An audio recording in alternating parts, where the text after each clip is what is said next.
Alright, what's going on, guys? Trev back again, here to bring you another video. This one's going to be doing another Walking Dead video for today. So we're doing our review now for, I guess, what is sort of the final episode for The Walking Dead Season 10, Episode 15, The Tower.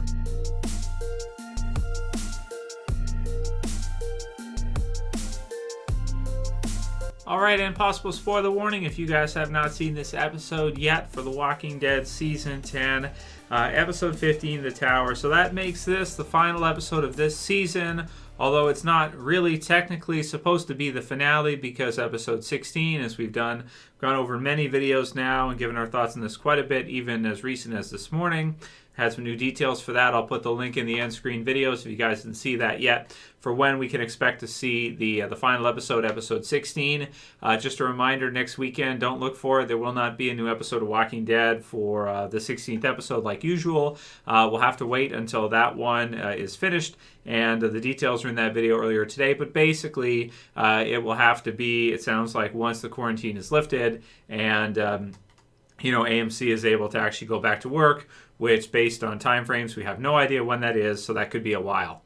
So don't look for it next weekend. It's not going to be there, and we don't know when it will be exactly, but it could be a while. We can, I guess, listen to Trump and the news for that, and Dr. Fauci, wait until we get the word from all of them for when we're going to actually things are going to resume back to normal, and then it probably wouldn't be too long after that we'd actually see that final episode premiere and airing. So that's the deal with Episode 16. So Episode 15, The Tower. My biggest fear, I guess, with this one was that it was going to end in a cliffhanger, and that it would be a setup episode for the 16th episode for the finale. And my fears were absolutely realized, because that's exactly what it is, right? I mean, it's what you'd expect to see for a 15th episode, which is to build up for the finale and set us up for what is an exciting kind of pivotal episode to come. And unfortunately now with the whole pushback and everything, in terms of the halting and we're actually going to get to see that. This is a pretty brutal, unintentional cliffhanger, I'd want to say, because the episode ends off with Beta right outside this hospital emergency center that the group has sort of ran to or escaped to because they, I guess, telegraphed or saw Beta coming with the mega herd and were able to abandon ship first and go to a secondary location rather than trying to defend Alexandria for basically no reason. Now, this one for me, at first I was a little bit disappointed when I saw things switch from the princess and the transition to just Beta being inside of Alexandria, just like right inside the gates, to the point where it almost seems like they didn't even lock the gates. They didn't show that part to us, but I get the impression that Beta and the others just waltzed right in, and it was absolutely no problem. The survivors just let them in, left the gates open, and abandoned ship because they didn't feel like they had enough in terms of manpower and everything to actually fight off Beta and what he was coming in with. So they just basically left Alexandria open, let him waltz right in, and they all left, which was kind of interesting. I actually kind of thought it was, at first I was a little bit disappointed because I wanted to see like a battle at the gates and then maybe them leave and this whole thing. But it looks like, no, that wouldn't be like your episode 15. That would probably be in episode 16, but instead of it being a battle at Alexandria, it's going to likely be a battle at that hospital that they're staying at, or whatever it is. Yeah. So it kind of leaves us off on an unfortunate point to where the season actually just sort of ends now with a pretty big cliffhanger unintentionally, and us having to wait. And also, in addition to that kind of cliffhanger of seeing Beta like right the necromancer right at the tower, which I freaking love it, right? But also you have Aaron and Alden that are captured by the Whisperers and by Beta, who has absolutely lost his mind, and I love it. So you have the question of, okay, are they captive? Where are they? What's happening with them? So that's kind of a cliffhanger. And then, Beta being right at their doors is a cliffhanger. Gabriel kind of calling it in. So it's just what you'd come to expect for an episode 15. Unfortunately for us, it's going to be like a who did Negan kill situation to eventually see this episode, which I would not be surprised if we don't even see it until next year, which kind of makes this the biggest and longest Walking Dead cliffhanger ever, if that is in case the fact of the matter, if that's what happens here in real life with the COVID-19 situation. So the rest of the stuff that's actually contained in the episode. So I did actually really like this episode. I thought it was a good episode 15, like you're used to kind of seeing. You get the introduction here. Let's go part by part. So we have the stuff with the princess, which I liked. I was laughing pretty much right away as she calls them a bunch of meanies. If I was going to attack you, I'd hold like this, right? And so you have Ezekiel, who's kind of like, trying to kind of ease her down because, he's good at that. She calls them rotters, and they appreciate her artwork, which she likes. And then she questions whether or not they're real, which I kind of had a sense she'd probably do that. I didn't see the opening minutes this week for whatever reason. Maybe I was too busy and I just didn't notice them or didn't catch them. But you guys are real, right? And then she reveals that she had been on her own for 1 year. I thought it would be way longer than that because at this point in time, you're like 10 years into the zombie apocalypse or whatever it is exactly. And I figured she'd probably, with as crazy as she is, be on her own for a long time, like many, many years. But even after a year, she's questioning whether or not they're real. And so we kind of get the sense that the princess is like, she's a little crazy, but she's not totally crazy. Like, she's crazy enough to get you in trouble, but she's not so crazy to where she's useless or she, she'll... How can I say this? She's not so crazy to the point where she's totally batty. She's kind of a nice, kind of in the middle type of crazy where she maybe could still be useful, but then she might, have you go into a section of landmines too, which I also thought was fun and made me think of Fear last season where they did the landmine stuff. For some reason, zombies getting landmined is just really funny to me. It's just very comical. I'm not sure why. Maybe it's because of the way Fear did last year was actually really good. I actually really like that. So just boom, boom, as you see them go off in that. And I like the mention from Eugene that they could cascade and then the whole damn thing could go off.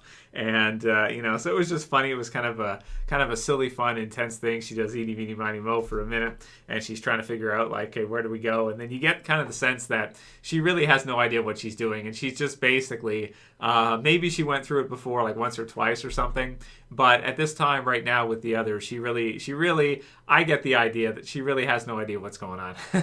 So, you would not be surprised if they did accidentally step on a mine or something and then go kablooey.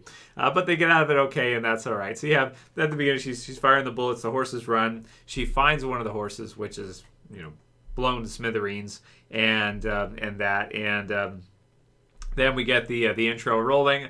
So you have sorry about that. Yumiko is kind of giving her the business. She's mad at her because she's, she thinks she's totally crazy to the point where she would be useless and that she'd be a worthless cause and they should just leave her and kind of go on, or maybe being, caught in some kind of trap. I also like later on how she mentioned that she had a sweet-ass spear, which was cool. And when they ask her to go with them, she says yes like 50 times within like a minute, and goes through everything she has, about the map. I can hold the map and, this thing. And she's very excited. So I like the princess's energy. I thought it was pretty fun to see in Walking Dead. She's, I feel like she does kind of fit in Walking Dead in some ways because she's not so crazy over the top to where she'd be like totally a Z Nation character. She has a little bit that takes you maybe towards a Z Nation character, but not so much to where she's so gimmicky or she's so crazy that it's like unrealistic.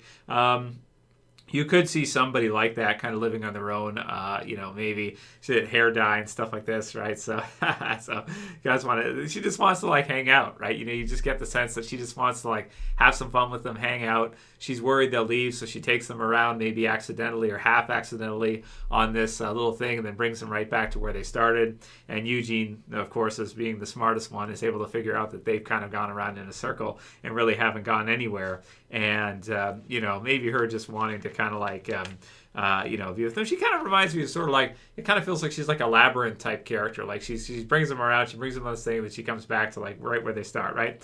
I'm not sure where I get that thought of, but just something like that, right? Something along those lines. Okay, so then we switch from that to, Eugene says that she's I like this one, I wrote this down, a few bananas short of a bunch. So, I like that. I've never heard that before. A few bananas short of a bunch. I like that. Then we switched to Beta. So I wrote down here that Beta is already in, right? Because he's, instead of seeing him kind of crash the gates down and smash into Alexandria, which is what I think a lot of us thought we would see, they basically just let him in. But it's still kind of scary and still kind of, crazy to see him kind of come in, and he's just like, he's all like, he's just coming forward with his walker walk and everything, and you have the others that are just kind of flooding in, the walkers and everything. And I absolutely love what they have done with Beta, where, as we were thinking with him losing Alpha, he has had a psychological break, I want to say, or he has gotten to the point now where it's just too much for him to handle. And he has sort of, he's lost his mind, right? He has absolutely lost his mind. So you have Beta hearing voices throughout the episode, which is really cool. He's like talking to walkers. There's the part later on where like even a walker kind of turns and from his perspective, he sees it as like communicating with him and everything. So he's basically been completely consumed by the Whisper identity to the point where there is basically nothing left of him as a normal thinking person. And maybe he's even more dangerous because he's crazy, because they go to Oceanside, and then he's thinking, maybe the alpha voice in his mind is saying, well, that's, it's like, what did I teach you, right? That's what they're going to want you to do, so don't do that. And then switches direction and everything, and that they're watching, right? The whole idea of them watching him. And so then he's able to kind of, I guess, intentionally send back some of the Whisperers to catch Aaron and Alden when they don't realize it, and kind of change direction somehow here towards exactly where the group actually ends up being, which I thought was really, really scary and fun and good. And then you have the one, is it a girl that he almost kills? She's like the smaller Whisperer, and then it seems like he thinks about it when she calls him Alpha or Beta Alpha, whatever. He almost kills her and then doesn't. And then she decides to go off on her own, and then Daryl kills her, which goes into the stuff later on with Judith, and Judith having some sort of maybe an ego death, or seeing the darkness in Daryl as Daryl puts down this walker that's been shot once. Or the Whisperer that's been hit once by one of his bolts, by one of his arrows. And then he puts her down totally, right? So for Judith, we get the sense, or at least I get the sense from watching this one with Judith, that she probably hasn't seen, at least I can't recall a time this season, or since she's been introduced last season, when she's seen Michonne or Daryl or anybody like that actually execute someone in such a way. And in this case, because it's war and everything, Daryl actually goes ahead and does that. And she's kind of, it's, I guess, pretty shocking to her to actually see that. Maybe it's something that she has not seen before. And, she's young and everything, so she wants to think that, the survivors are the good guys, and that they take everybody in and they trust everybody and this whole thing. And, but when it comes to war, that's not necessarily the way it always works. That's for sure. So, but I did like the stuff with her and Daryl, and I thought it was pretty good. I did enjoy it. The stuff with Aaron and Alden as they're kind of going after Beta, we're just watching him and everything. And, the question of whether or not he saw Alden when Alden popped his head out. I guess it doesn't matter too much because he got him afterwards anyway. And, maybe he half saw him, or he thought he saw him, or something like this. And then later the voices told him to go back or see if someone happens to be, it's too easy, or it's too basic, it's too simple. You've got to send out your guys in different directions, find out what's happening, and wait and everything. And then they're able to get him and all that. So I did also like the stuff between Negan and Lydia. I really did, because it's, that's definitely an awkward situation. Negan knows that Lydia's been avoiding him, and he doesn't want to be the bad guy, but he is. And so Lydia yells him a little bit, and tells him that the people had wished. Most of us wish you had died too, right? So you have that from her. And then later on, the scene when Negan kind of talks her into hitting him, or just taking out her anger and frustration on him and everything. And you get the sense that with the embrace and everything, and that kind in some way, I guess, alleviates or relieves her pain that she's going through, in that, her mom was a monster, and that I think she knows, part of her, knows that she had to be put down because she was just going absolutely crazy. It's just like Beta is now, but or maybe not quite as bad. Beta is really losing it. Well, not sure who you want to say is more dangerous, Alpha or Beta. It almost feels like they're equally dangerous. But so she knows that she had to be put down, but at the same time, she it's still her mom. And Negan also mentions too that she's still her mom, so she still must have loved her, because of her just being her, and everything. But so they kind of, I guess, in this part work out. They kind of a little bit work out what's going on there because of what happens. So, but I like the scene. I thought it was really sad and everything. And I don't know. I don't really know what to say about it. But I did like the stuff between Negan and Lydia and the way they handled that. I thought it was really good. There's also a scene with Kelly and Carol that was pretty good. And Kelly gives Carol a bit of a pep talk, the sign language being a superpower thing, which I liked, and I liked before too. But I also like that she's so right about how useful it can be, especially against a group like the Whisperers, and her teaching everybody to sign and them having to do that in order to communicate with the Whisperers around. In that speaking verbally can be bad given certain situations, such as the part with Alden and Aaron, that they're going to want to use sign language too, because they don't want to make sounds so that Beta can hear them, right? So very useful in the Walking Dead world, with walkers everywhere that are listening,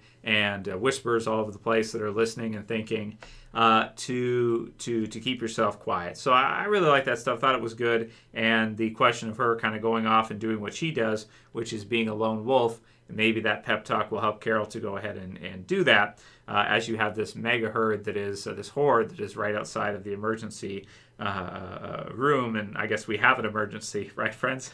So there's that. So I think that's most of the scenes I wanted to get my thoughts on for the episode. I did think it was a good episode and everything. And, the ending, I'm still trying to figure out exactly what Beta was saying to himself here. Like, I'm trying to understand all the different things that he said. I don't know if he says at the end, "we war." At certain parts, it sounds like he says, "we walk."